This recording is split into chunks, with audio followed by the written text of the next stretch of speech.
Alright, back with another album review. Before I talk about today's review, I'm going to point out that I'm going to take a little break from reviewing albums from Soundgarden in order to focus on other material that Chris Cornell had worked on. And what better place to start with than with his first solo album, Euphoria Morning. That's the first material that Chris had worked on since Soundgarden disbanded the first time. It was recorded between 98 and 99. It was released on September 21st, 99 under Interscope. Even though my copy says it was released under A&M Records.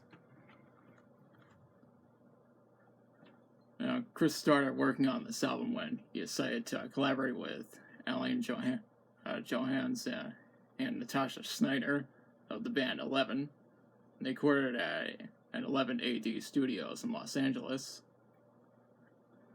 My is that this album wasn't as successful as Soundgarden's material despite being critically acclaimed. In fact, it sold over 75,000 copies in its first week, and later sold over 393 copies in the US. It also peaked at number 18 on the Billboard 200. One thing I need to mention is the genres that this album touches upon. You know, there were a lot of genres that Soundgarden touched upon, such as alternative rock, hard rock, heavy metal, alternative metal, grunge, psychedelic rock, and even stoner rock. However, this album in particular is mainly centered around folk rock, with some elements of psychedelic rock. That's actually pretty interesting considering the other genres that Soundgarden touched upon.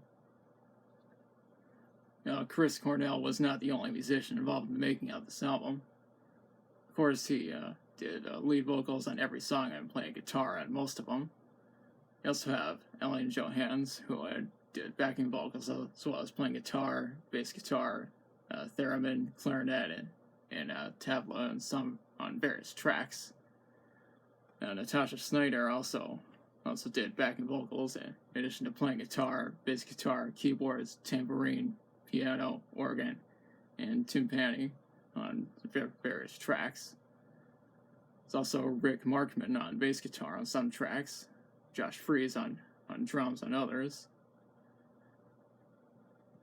And that was just the main personnel. Additional musicians include Jason Faulkner, who would play bass on When I'm Down, Greg Upchurch, who played drums on When I'm Down, Victor Andrizzo, who played drums on Wave Goodbye, Matt Cameron, who had played drums on Disappearing One, Bill Riflin, who played drums on Steel Rain, and Misha Snyder, who played bass on the French version of Can't Change Me. Now to talk about the songs. The album starts with Can't Change Me, so it's the first song on the album to get released as a single, and the single was released in 99.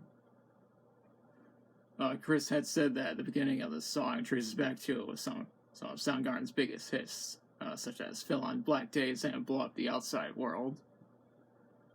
He also stated that his music can help people change things in a positive way. He realized that none of this rubs off on him.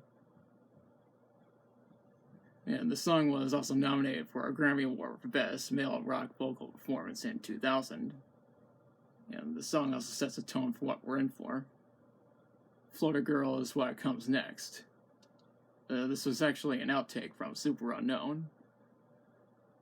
And the title of the song was created by Jeff Hammond, bassist for Pearl Jam. The title was made as part of the joke track list for Ponskier's EP for the film Singles from '92. Chris wrote the lyrics for it. Preaching for the End of the World, Follow My Way, When I'm Down, and Mission are all memorable songs, and I like how atmospheric they are. Wave Goodbye was written as a tribute to Chris' friend, Jeff Buckley, who had drowned on May 29th of '97 in Memphis, Tennessee. So the song has a sad tone to it, but I still think it's a good song. Moonchild was written about Chris's then wife, Susan Silver. Chris also said that Susan gets really freaked out during a full moon in the song. Also like how atmospheric this song is. Sweet Euphoria, Disappearing One, and Pillow Up Your Bones are all memorable songs. Steel Rain serves as the finale for this album.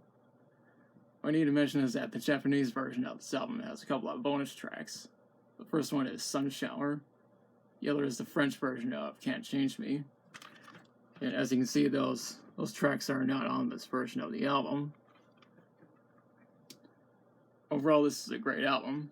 It may not have been as successful as Soundgarden's material, but I still recommend buying it and giving it a listen. I read online that Chris Cornell said that the lyrics of this album were dark and depressing because he was going through a difficult time in his life at the time. This was for many reasons. Soundgarden weren't together anymore. His marriage was falling apart. He was drinking a lot, and he was struggling with depression. It's pretty sad that stuff was going on, but this album still turned out great. That's all I have to say on this underrated album. If you like the video, be sure to like, share, and subscribe. Be sure to hit the notification bell to be notified of future uploads. Leave a comment if you like. Thanks for watching, and I'll be back on Monday with a more interesting album review.